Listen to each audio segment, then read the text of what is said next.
நம்ம ஃபஸ்ட்டு பாப்புலேஷனை பற்றி பார்க்கலாம். ஸோ பாப்புலேஷன் என்ன ஃபர்ஸ்ட் ஆஃப் ஆல்? ஸோ பாப்புலேஷனுங்கிறது நம்ம எதை குறிக்குது? ஸோ ஜென்ரலாக நம்ம வந்து பீப்புள்னு எடுத்துக்குவோம். ஆனால் நம்ம இங்கே பாப்புலேஷனை எதை எடுத்துக்கிறோம்?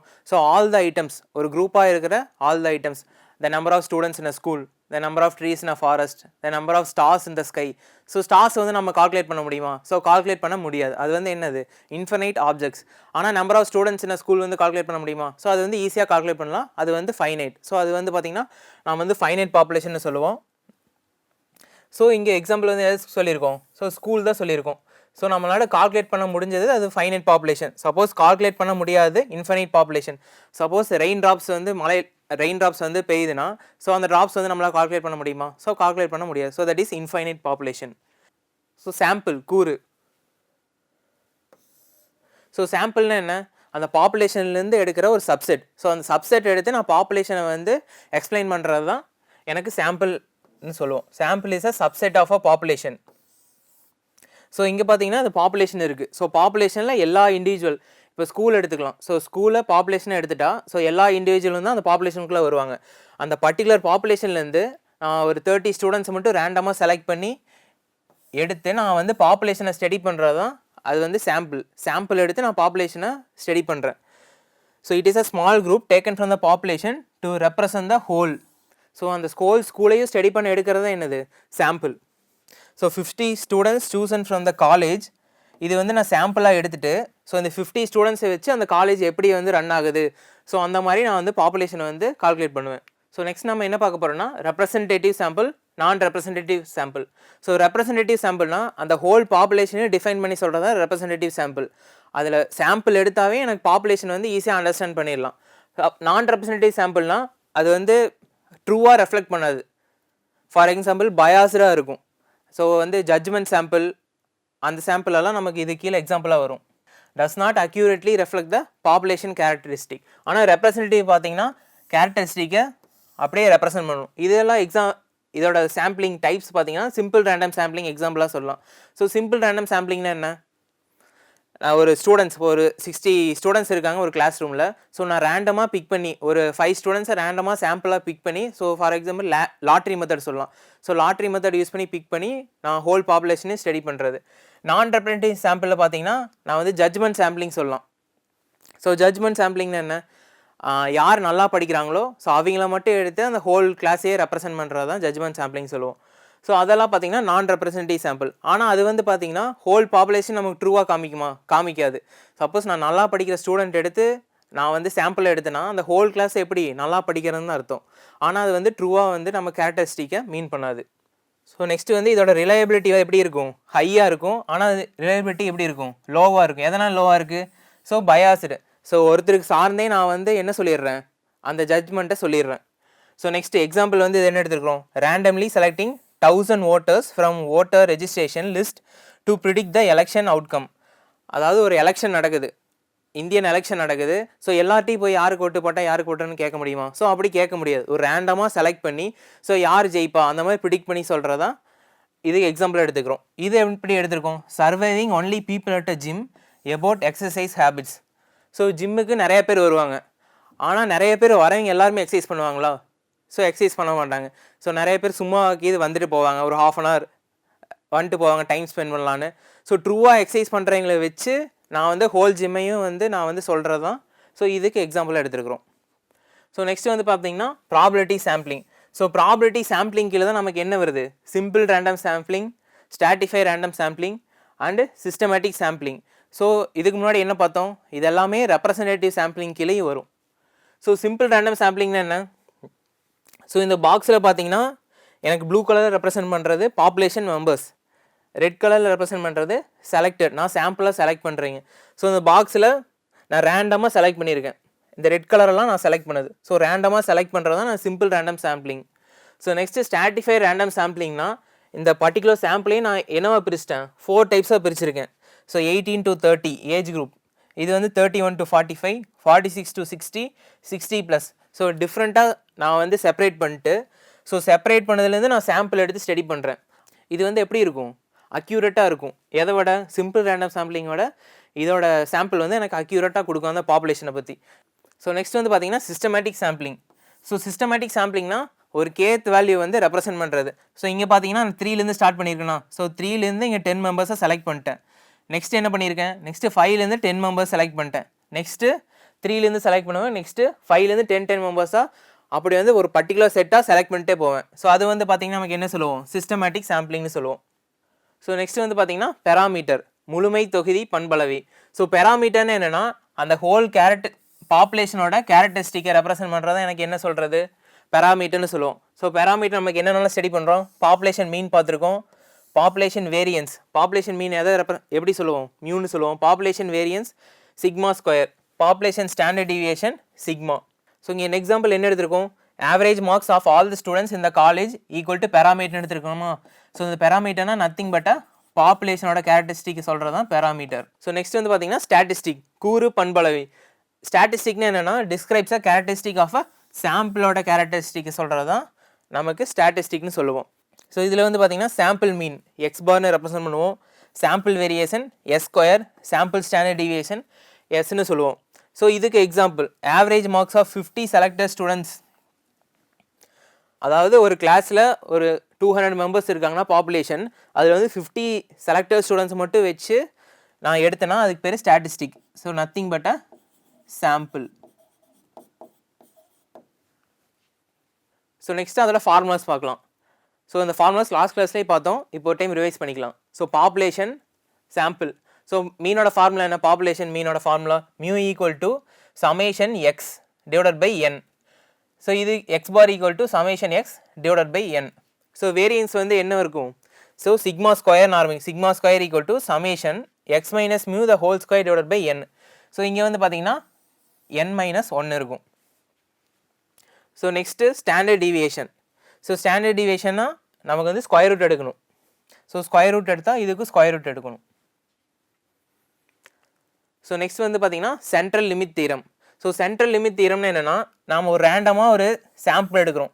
ஸோ அந்த சாம்பிளுக்கு என்ன இருக்கும், மீன் இருக்கும் அண்ட் ஆல்சோ ஒரு வேரியன்ஸ் இருக்கும், மீன் இருக்கும் வேரியன்ஸ் இருக்கும். சப்போஸ் அந்த சாம்பிள் வந்து பெருசாகிட்டே போச்சுன்னா, ஸோ n பிகம்ஸ் லார்ஜ், அந்த சாம்பிள் சைஸ் வந்து நமக்கு பெருசாகிட்டே போச்சுன்னா அந்த சாம்பிளிங் டிஸ்ட்ரிபியூஷன் என்னவா சேஞ்ச் ஆகும், நார்மல் டிஸ்ட்ரிபியூஷனாக சேஞ்ச் ஆகும். ஸோ நார்மல் டிஸ்ட்ரிபியூஷன் ஏற்கனவே நீங்கள் வந்து லேர்ன் பண்ணியிருப்பீங்க, அது வந்து எப்படி இருக்கும், சிமெட்ரிக்கலாக இருக்கும் அண்ட் ஆல்சோ பெல் ஷேப்டு கர்வாக இருக்கும். ஸோ பெல் ஷேப்டாக இருக்குமா, ஸோ n வந்து எனக்கு லார்ஜ் ஆக சாம்பிள் சைஸ் லார்ஜ் ஆக எனக்கு வந்து அந்த சாம்பிளிங் டிஸ்ட்ரிபியூஷன் வந்து நார்மல் டிஸ்ட்ரிபியூஷனாக சேஞ்ச் ஆகிட்டே இருக்கும். ஸோ ஒரு பாப்புலேஷன் இருக்குது, ஸோ அந்த பாப்புலேஷனில் எனக்கு மீன் இருக்குது, ஃபைனைட் வேரியன்ஸ் இருக்குது சிக்மா ஸ்கொயர். ஸோ அதுலேருந்து நான் வந்து சாம்பிள் சைஸ் n எடுத்துட்டேன். ஸோ அந்த n வந்து நான் வந்து இன்க்ரீஸ் ஆக அதாவது லார்ஜ் ஆக அந்த சாம்பிளிங் டிஸ்ட்ரிபியூஷன் எனக்கு என்னவா கன்வெர்ட் ஆகுது, நார்மல் டிஸ்ட்ரிபியூஷனாக கன்வெர்ட் ஆகுது. ஸோ இதுதான் சென்ட்ரல் லிமிட் தியரம் சொல்ல வராங்க. ஸோ நெக்ஸ்ட் வந்து பார்த்திங்கன்னா ஓவராலாக பார்க்கலாம். ஸோ பாப்புலேஷன்லேருந்து நம்ம என்ன எடுக்கிறோம், சாம்பிள் எடுக்கிறோம். ஸோ சாம்பிளோட கேரக்டரிஸ்டிக் தான் என்ன, ஸ்டாட்டிஸ்டிக்ஸ். ஸோ இதை வச்சு கால்குலேட் பண்ணி நெக்ஸ்ட்டு எஸ்டிமேட் பண்ணுறோம். நமக்கு எஸ்டிமேட் என்னெல்லாம் இருக்குது, so point estimation, interval estimation, next இப்போ வந்து ஹைப்போதீசிஸ் டெஸ்டிங் பார்க்க போகிறோம்.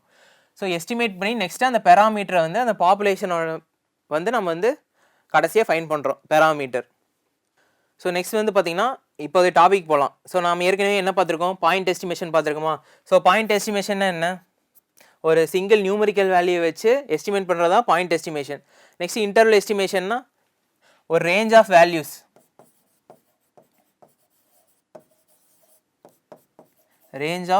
எடுத்து நான் கால்குலேட் பண்ணுறது தான் இன்டர்வல் எஸ்டிமேஷன். ஸோ இதிலேயே நம்ம என்ன பார்த்துருக்கோம், கான்ஃபிடன்ஸ் இன்டர்வல் பார்த்துருக்கோம், அதோட ப்ராப்ளம்ஸ் எல்லாம் லாஸ்ட் கிளாஸ்லேயே நம்ம டிஸ்கஸ் பண்ணியிருக்கோம். ஸோ நெக்ஸ்ட்டு ஹைப்போதீசிஸ் டெஸ்டிங் தான் இப்போ பார்க்க போகிறோம். ஸோ ஹைப்போதீசிஸ் டெஸ்டிங்னா என்ன, ஸோ அது வந்து ஒரு ப்ரொசீஜர், எதுக்குன்னா ஒரு டெசிஷன் எடுக்கிறதுக்கு, வெதர் தான் நாம் எடுத்துருக்கிற ஒரு சாம்பிள் வந்து ட்ரூவாக ஃபால்ஸான ஒரு டெசிஷன் எடுக்கிறதுக்கு தான் நம்ம வந்து என்ன யூஸ் பண்ணுறோம், ஹைப்போதீசிஸ் டெஸ்டிங் யூஸ் பண்ணுறோம். அந்த ஹைப்போதீசிஸ் டெஸ்டிங்கே நமக்கு 2 இருக்குது, நல் ஹைப்போதீசிஸ் இருக்குது, ஆல்டர்னேட்டிவ் ஹைப்போதீசிஸ் இருக்குது. ஸோ நல் ஹைப்போதீசிஸ் H0 இன்மை கருதுகோள். ஸோ நல் ஹைப்போதீசிஸ் எதை சொல்லுதுன்னா, நாம் எடுத்துக்கூடிய அசம்ஷனில் வந்து எந்த எஃபெக்ட் இல்லாமல், எந்த டிஃப்ரென்ஸ் இல்லாமல், எந்த ரிலேஷன்ஷிப் இந்த பாப்புலேஷன், அதாவது எடுத்திருக்க மாதிரியே. ஸோ இங்கே எக்ஸாம்பிள் என்ன எடுத்துருக்கிறோம், a factory claims the machines fill exactly 500 gram of cereal per box. அதாவது ஒரு பாக்ஸில் 500 கிராம் வந்து ஃபில் பண்ணுன்னு எடுத்திருக்கோம். ஆனால் நான் 1000 பாக்ஸ் வந்து லைனாக ஃபில் பண்ணிட்டே போகிறப்ப எல்லா பாக்ஸ்லேயும் 500 கிராமே இருக்குமா, அது வந்து சேஞ்ச் ஆகும். சப்போஸ் 2 கிராம் எக்ஸ்ட்ரா ஆகலாம், இல்லை கம்மியாகலாம். ஆனால் நாங்கள் வந்து என்ன எடுத்துக்குவேன், எந்த சேஞ்சும் நடக்கலை, எக்ஸாக்டாக 500 கிராம் தான் ஃபில் ஆகிருக்கு, ஸோ அப்படின்னு எடுத்துக்குவேன். ஸோ அப்படி சேஞ்ச் எதுவும் நடக்கலை அப்படின்னு எடுத்துக்கிறது தான் எனக்கு நல் ஹைப்போதசிஸ். ஸோ இதை எப்படி சொல்லுவோம், H0 μ ஈக்குவல் டு μ0ன்னு சொல்லுவோம். ஸோ நெக்ஸ்ட் வந்து பார்த்தீங்கன்னா ஆல்டர்னேட்டிவ் ஹைப்போதசிஸ். நல் ஹைப்போதசிஸ்க்கு ஆப்போசிட் தான் என்ன, ஆல்டர்னேட்டிவ் ஹைப்போதசிஸ், மாற்று கருதுகோள்னு சொல்லுவோம். ஸோ அதுக்கு ஆப்போசிட்னு என்ன, அது வந்து ஈக்குவல்னு எடுத்துருக்குறோம், ஆனால் இது வந்து ஃபில் ஆகாது, அதிகமாக இருக்கும் கம்மியாக இருக்கும் அப்படி சொல்கிறது தான் null hypothesis. There is an effect or difference. So null ஹைப்போதசிஸ்க்கு ஆப்போசிட் தான் ஆல்டர்னேட்டிவ் ஹைப்போதசிஸ். ஸோ இது வந்து எப்படி சொல்லலாம், 2 டைப் டெஸ்ட்டில் H1 μ is not equal to μ0ன்னு சொல்லுவோம். அது வந்து ஈக்குவல் டு μ0, அதாவது எந்த எஃபெக்ட் இல்லை, ரெண்டும் ஈக்குவலாக இருக்குன்னு அர்த்தம். ஸோ ரைட் டைப் டெஸ்ட்னா கிரேட்டர் தென் வரும், லெஃப்ட் டைப் டெஸ்ட்னா லெஸ் தென் வரும்.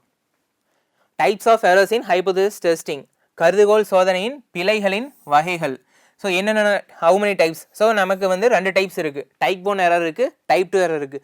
ஸோ எப்போ வந்து ஒன்று பாப்புலேஷன் வந்து டைப் 1 எரர்னு சொல்லுவோம்னா, ட்ரூ நல் ஹைப்போதசிஸ் ரிஜெக்டட், அதாவது அந்த நல் ஹைப்போதசிஸ் வந்து எனக்கு என்னவா இருக்கும், ட்ரூவாக தான் இருக்கும், ஆனால் நான் அதை வந்து என்ன பண்ணிடுறேன், ரிஜெக்ட் பண்ணிடுறேன். அப்படி ரிஜெக்ட் பண்ணுற மாதிரி இருந்துச்சுன்னா அது என்ன எரர், டைப் 1 எரர். டைப் 2 எரர்னா ஃபால்ஸ் நல் ஹைப்போதசிஸ், அதாவது அந்த நல் ஹைப்போதசிஸ் வந்து ஃபால்ஸாக தான் இருக்கும், ஆனால் நான் என்ன பண்ணல, அதை நாட் ரிஜெக்டட், அதை வந்து நான் ரிஜெக்ட் பண்ணலை. ஸோ அப்படின்னா எனக்கு டைப் 2 எரர். ஸோ டைப் 1 எரர்னா என்ன, ட்ரூ நல் ஹைப்போதசிஸ் வந்து ரிஜெக்ட் பண்ணியாச்சு, ஸோ அது வந்து டைப் 1 எரர். டைப் 2 எரர்னா அந்த நல் ஹைப்போதசிஸ் வந்து ஃபால்ஸாக தான் இருக்குது, அதாவது நான் எடுத்துக்கூடிய ஸ்டேட்மெண்ட் வந்து ஃபால்ஸ் தான், ஆனால் நான் என்ன பண்ணல, அதை ரிஜெக்ட் பண்ணலைன்னா டைப் 2 எரர். ஸோ நெக்ஸ்ட் வந்து பார்த்திங்கன்னா டி டெஸ்ட்டை வந்து பார்க்கலாம்.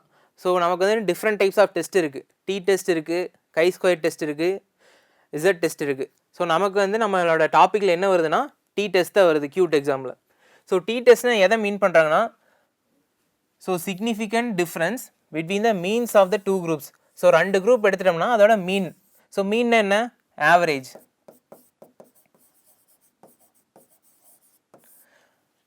ஸோ இங்கே வந்து ஆவரேஜ் சொல்கிறாங்க. அதாவது நம்ம எடுத்துக்கூடிய சாம்பிள் வந்து எப்படி இருக்கும், லெஸ் தென் 30 இருக்கணும் for t test. Suppose greater than 30 போச்சுன்னா நான் வந்து இந்த டி டெஸ்ட் வந்து யூஸ் பண்ண முடியாது அதுக்கு.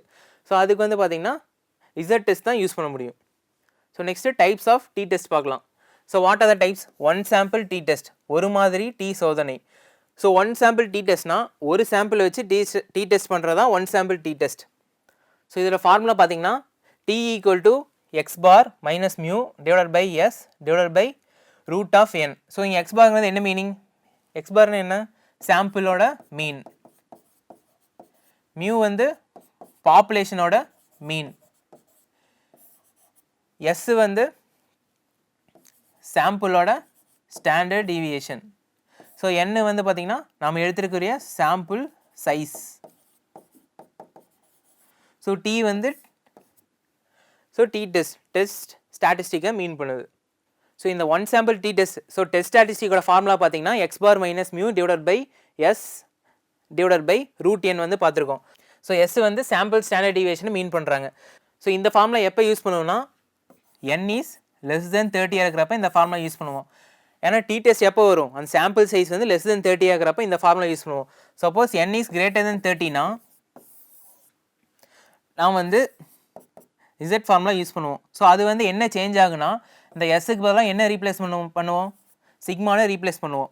So x bar minus mu divided by sigma divided by root n. So இது ரிலேட்டடாக நமக்கு வந்து Q 2023 ஒரு கொஷின் கேட்டிருக்காங்க. ஸோ நெக்ஸ்ட் வந்து பார்த்திங்கன்னா 2 சாம்பிள் டி டெஸ்ட், 2 மாதிரி டி சோதனை. ஸோ இதில் வந்து பார்த்திங்கன்னா 2 independent samples. So 1 sample t டெஸ்ட்டில் என்ன எடுத்துருக்கோம், ஒரே சாம்பிள் தான் எடுத்துக்குவோம். ஆனால் இங்கே வந்து பார்த்திங்கன்னா 2 இண்டிபெண்டன்ட் சாம்பிள் எடுத்துக்கும். ஸோ பாப்புலேஷன் வேரியன்ஸ் பொறுத்து எனக்கு வந்து ஃபார்முலாஸ் வந்து 2 டைப்ஸாக இருக்குது. ஸோ பாப்புலேஷன் வேரியன்ஸ் வந்து ஈக்குவலாக இருந்தால் எனக்கு வந்து இந்த ஃபார்முலா. ஸோ பாப்புலேஷன் வேரியன்ஸ் வந்து அன்ஈக்குவலாக இருந்தால் எனக்கு இந்த ஃபார்முலா. பாப்புலேஷன் வேரியன்ஸ் ஈக்குவல்னா என்ன மீனிங், நம்ம எடுத்துருக்கிற 2 சாம்பிளோட பாப்புலேஷன் வந்து வேரியன்ஸ் வந்து எப்படி இருக்கணும், ஈக்குவலாக இருந்தால் நான் வந்து இந்த ஃபார்முலா யூஸ் பண்ணுவோம். T equal to x1 bar minus x2 bar. So இங்கே எக்ஸ் பார்னா என்ன meaning, sample mean. So divided by SP of square root of 1 divided by n1 plus 1 divided by n2. So இதே நான் வந்து population variance அன்இக்குவல்னா என்ன formula use பண்ணணும், மேலே வந்து s1 ஸ்கொயர் s2 ஸ்கொயர் வந்து ஆட் பண்ணணும். ஸோ ஸ்கொயர் எஸ் ஸ்கொயர்னா என்ன மீனிங் நமக்கு, சாம்பிள் வேரியன்ஸ். வெறும் எஸ்ன்னு மட்டும் வந்துச்சுன்னா சாம்பிள் ஸ்டாண்டர்ட் டிவியேஷன், இங்கே S ஸ்கொயர்னால sample variance. So next வந்து பார்த்தீங்கன்னா decrease of freedom. So decrease of ஃப்ரீடம்னா நாம் எடுத்திருக்கிறோடைய ஸ்டாட்டிஸ்டிக்கல் கால்குலேஷன் இருக்குல்ல, ஸோ அந்த கால்குலேஷனில் எவ்வளோ நம்பர் ஆஃப் இண்டிபெண்டன்ட் வேல்யூஸ் இருக்குன்னு சொல்கிறது தான் degrees of freedom. So 1 sample T டெஸ்ட்டோட டிகிரிஸ் ஆஃப் ஃப்ரீடம் பார்த்தீங்கன்னா n-1, 2 சாம்பிள் டி டெஸ்ட்டோட டிகிரிஸ் ஆஃப் ஃப்ரீடம் வந்து n1 + n2 - 2. சப்போஸ் ஒரு சாம்பிள் சைஸ் கொடுத்துட்டு எனக்கு டிகிரிஸ் ஆஃப் ஃப்ரீடம் வந்து ஃபைண்ட் பண்ண சொல்லுவாங்க 1 சாம்பிள் டி டெஸ்ட்டில். ஸோ என்னோட சாம்பிள் வந்து பார்த்தீங்கன்னா என்னோட சாம்பிள் சைஸ் வந்து 14 இருக்குது. ஸோ அப்போனா degrees of freedom of 1 sample D test வந்து கேட்பாங்க. ஸோ கேட்டால் நான் இந்த ஃபார்முலா யூஸ் பண்ணி ஈஸியாக போட்டுடலாம். So df = 14 - 1 = 13. ஸோ இது வந்து 1 sample D test. Suppose 2 sample T டெஸ்ட்னால் எனக்கு 2 சாம்பிள்ஸ் கொடுப்பாங்க. நான் வந்து 11 எடுத்துக்கிறேன், 12 எடுத்துக்கிறேன். இங்கே பார்க்க வேண்டியது என்னென்னா இங்கே வந்து -2 இருக்கும். ஸோ எக்ஸாம்பிளில் -1 கொடுத்தா நீங்கள் வந்து அதை வந்து செலக்ட் பண்ணக்கூடாது. நமக்கு வந்து இங்கே என்ன இருக்கணும், -2 இருக்கணும். ஏன்னா நம்ம 2 சாம்பிள்ஸ் எடுத்துருக்கிறோம். -2 அப்போனா 23 - 2 ஆன்சர் 21. ஸோ இதோட degree of freedom = 21. So next வந்து பார்த்தீங்கன்னா ப்ரீவியஸ் இயர் கொஷினை பார்க்கலாம். So what is the question, consider the following hypothesis test. So இங்கே ஹைப்போதெசிஸ் டெஸ்ட்டு கேட்டிருக்காங்க. நமக்கு வந்து 2 கொடுத்துருக்காங்களா, h0 μ greater than or equal to 20, h1 μ less than 20. A sample of 64 provided a sample mean of 19.5. So இங்கே 64ங்கிறது sample size n, sample mean of 19.5. Sample mean எப்படி சொல்லுவோம், x bar. The population standard deviation is 2. Population standard deviation சொல்லியிருக்காங்க 2ன்னு. So population standard deviation எப்படி சொல்லுவோம், sigma. So சிக்மான்னு mention பண்ணுவோம். The value of the test statistic கேட்டிருக்காங்க. So நம்ம வந்து டெஸ்ட் ஸ்டாட்டிக்ஸ் வந்து ஃபைன் பண்ண போகிறோம். ஸோ நம்ம கிவன் என்னெல்லாம் கொடுத்துருக்காங்க, சாம்பிள் சைஸ் கொடுத்துருக்காங்களா, சாம்பிள் சைஸ் என்ன, n = 64. நெக்ஸ்ட்டு சாம்பிள் மீன் கொடுத்துருக்காங்க x bar, x bar = 19.5. Next population standard deviation sigma = 2 கொடுத்துருக்காங்க. ஸோ இங்கே 20ங்கிறது எதை மீன் பண்ணுது, ஸோ பாப்புலேஷன் மீன். பாப்புலேஷன் மீனை எப்படி ரெப்ரசன்ட் பண்ணுவோம், மியூன்னு ரெப்ரசன்ட் பண்ணுவோம். ஸோ நமக்கு கொடுத்துருக்கூடிய சாம்பிள் சைஸ் எப்படி இருக்குது, greater than 30 இருக்கா, less than 30 இருக்கா. ஸோ நமக்கு டி டெஸ்ட் எப்போ எடுப்போம், சாம்பிள் சைஸ் வந்து less than 30 இருந்தால் தான் டி டெஸ்ட் எடுப்போம். ஆனால் இங்கே எப்படி இருக்குது, greater than 30 இருக்கா, அதனால இங்கே என்ன எடுக்க போகிறோன்னா இசட் டெஸ்ட் எடுக்க போகிறோம். ஸோ அதுக்கும் டெஸ்ட் ஸ்டாட்டிஸ்டிக்கும் அதே ஃபார்முலா தான். ஸோ டெஸ்ட் ஸ்டாட்டிஸ்டிக்ஸ் நம்ம ஃபார்முலா என்ன இருக்கும், so x bar - μ divided by s divided by √n. So இங்கே s வந்து பார்த்தீங்கன்னா சாம்பிள் ஸ்டாண்டர்ட் டிவியேஷன். ஆனால் நமக்கு ப்ராப்ளமில் என்ன கொடுத்துருக்காங்க, population standard deviation sigma. So இது மட்டும் நம்ம சேஞ்ச் பண்ணால் போதும். So z = x bar - μ divided by sigma divided by √n. So next நம்ம கொடுத்துக்கூடிய வேல்யூ சப்ஸ்டிட் பண்ணால் நமக்கு ஆன்சர் வந்துடும். ஸோ நமக்கு x bar என்ன கொடுத்துருக்காங்க, 19.5. 19.5 மைனஸ், ஸோ மியூவோட வேல்யூ என்ன, ஸோ 20. 19.5 - 20 டிவைடட் பை சிக்மாவோட வேல்யூ என்ன, sigma = 2. So 2 divided by sample size என்ன n 64. So 19.5 - 20 -0.5 divided by 2 divided by √64. So 2 divided by 8. So நமக்கு வந்து பார்த்தீங்கன்னா -0.5 divided by 2 divided by 8 என்ன வரும், 0.25. ஸோ இது கேன்சல் பண்ண என்ன வரும், ஸோ ஃபஸ்ட்டு டெசிமலை ரிமூவ் பண்ணிக்கலாம். டெசிமலை ரிமூவ் பண்ணால் -50 divided by 25. ஸோ கேன்சல் பண்ணால் நமக்கு answer -2. So -2. So option 2 is our answer. So நம்ம கொடுத்துருக்கிற கொஷின் என்ன கொடுத்துருக்காங்க, n ஈக்குவல் டு 64 கொடுத்துருக்காங்களா. ஸோ லெஸ் தென் 30 இருந்தால் நான் வந்து டி டெஸ்ட் யூஸ் பண்ணுவேன். ஸோ டி டெஸ்ட்னு ஒன்றும் இல்லை, இங்கே சிக்மாக்கு பதிலாக என்ன யூஸ் பண்ணுவேன், சாம்பிள் ஸ்டாண்டர்ட் டிவியேஷன் வந்து யூஸ் பண்ணுவேன்.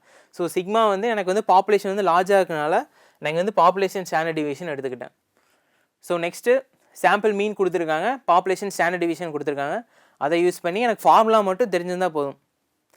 ஸோ ஃபார்முலாவில் சப்ஸ்டியூட் பண்ணால் எனக்கு ஆன்சர் வந்துடும். ஆன்சர் -2.